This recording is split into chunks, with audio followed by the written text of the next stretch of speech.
Friends, आज मैं एक मूवी के बारे में एक्सप्लेन करने जा रही हूँ। ये कहानी शुरू होती है एक हॉस्पिटल से, जिसमें एक औरत एक बच्चे को जन्म देती है। तभी एक वाल्मीकि नाम का इंसान आके उसे अपने बच्चे के साथ बदल देता है। अब हम जाते हैं कहानी के थोड़े पीछे। दोनों बच्चों का नामकरण किया जा रहा होता है, जिसमें एक बच्चे का नाम राम मनोहर रखा जाता है। वही दूसरे तरफ दूसरे बच्चे का नाम बंटू रखा जाता है। धीरे धीरे 20 साल वैसे ही गुजर जाते हैं। बदला हुआ बच्चा राम मनोहर अपने परिवार के साथ बहुत ही खुश रहता है।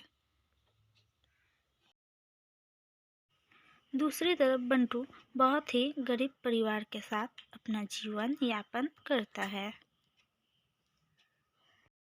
अब हम मिलते हैं बंटू की दीदी से। कुछ गुंडे उसका दुपट्टा खींच के उसे परेशान करते हैं।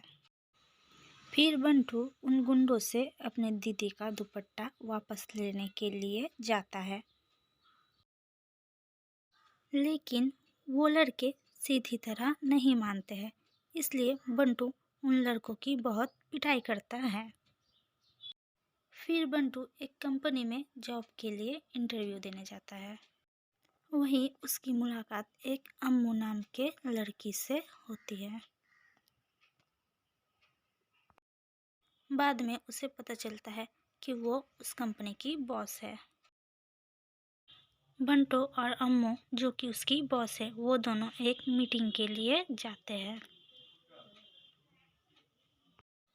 जिनके साथ वो मीटिंग के लिए जाते हैं वो बहुत बदतमीज होते हैं। ये देख बंटू को गुस्सा आता है और बंटू उन्हें मारने लगता है। अब हम मिलते हैं रामचंद्र से, जो कि बंटू के असली पिता है।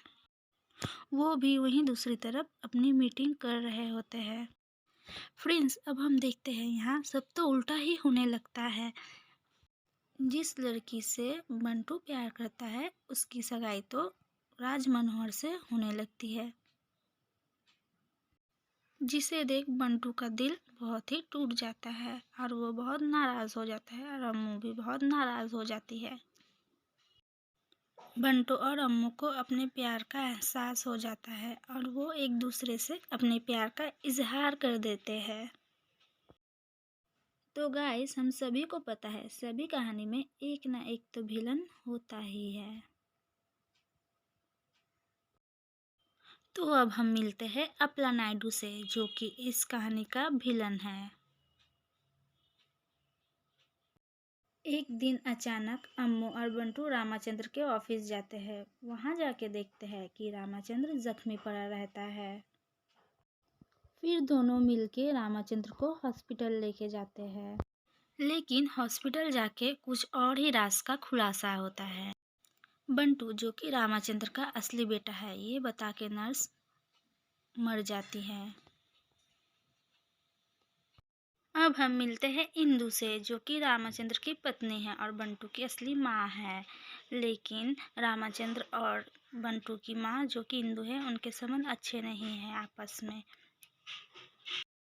तभी बंटू अपने मम्मी पापा के दूरिया को मिटाने के लिए डॉक्टर की मदद लेता है और उसके बेटे को किडनैप कर लेता है और उसकी मदद से अपने घर में वापस आने की सोचता है। सभी चीज़ों को सही करने के लिए वो अपने असली घर वापस आ जाता है। अब देखते हैं आगे क्या क्या होता है। रामाचंद्र, जो कि अपनी ज़िंदगी में 25 साल पहले बहुत सारी गलती किए थे, लेकिन अब उनको अपनी गलती का एहसास होता है और माफ़ी मांगने लगते हैं। फिर वो आपस में फिर से एक हो जाते हैं।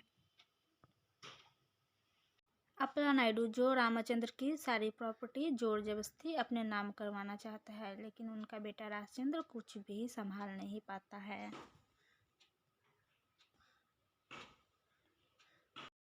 इसलिए बंटू को ऑफिस भेजा जाता है और बंटू फिर से सब कुछ संभाल लेता है अपने तरीके से। ये देख बंटू का पिता रामाचंद्र और उसका नाना बहुत खुश हो जाता है। अम्मू और बंटू प्यार की बातें करते हुए किस करने ही वाले थे, तभी इंदु उन्हें देख लेती है और गलत समझ लेती है और बोलने लगते हैं कि तुम इस घर के बहू के साथ ऐसे कैसे कर सकते हो, बोल के घर से उसे निकाल देते हैं फिर से। वाल्मीकि, जो कि राजमोहन का असली पिता है, वो बहुत खुश होने लगता है और फिर से बंटू का मजाक उड़ाने लगता है। और अम्मू से मिलके बंटू अपनी बचपन की सारी बातें अम्मू को बता देता है। ये है नंदू, जिसे कि राजमनोहर बहुत ही मन में प्यार करता है, लेकिन कभी बता नहीं पाता है।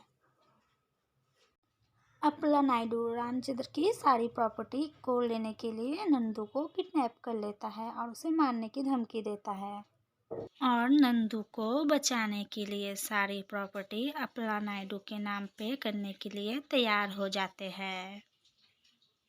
उन सभी बातों का पता बंटू को लगता है। बंटू नंदू को बचाने के लिए चला जाता है, सबकी बहुत पिटाई करता है और अपला नायडू को भी मारने लगता है। नंदू को बचाकर घर ले आता है। सभी नंदू को घर में देख बहुत खुश हो जाते हैं। वाल्मीकि फिर भी किसी को सच्चाई नहीं बताता है, इसलिए रामचंद्र का ससुर उसे मारने लगता है और बताता है कि उसे हॉस्पिटल में सारी सच्चाई पहले से ही पता चल गई थी।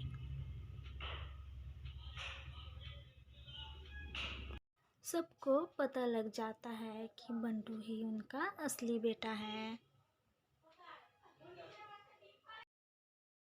तभी बंटू रामचंद्र को पापा बोल के पुकारने लगता है। ये सुन के रामचंद्र बहुत भावुक हो जाता है।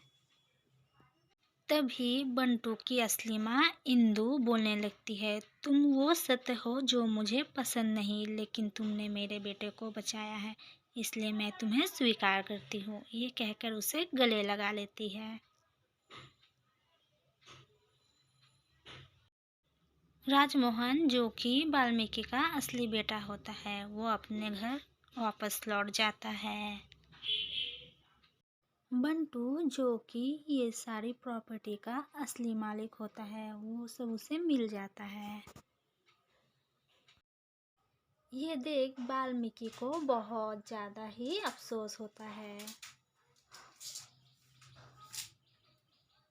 फ्रेंड्स, कहानी अब यहीं पे समाप्त होती है। ये कहानी आपको कैसी लगी कमेंट ज़रूर करें और लाइक सब्सक्राइब करना ना भूलें।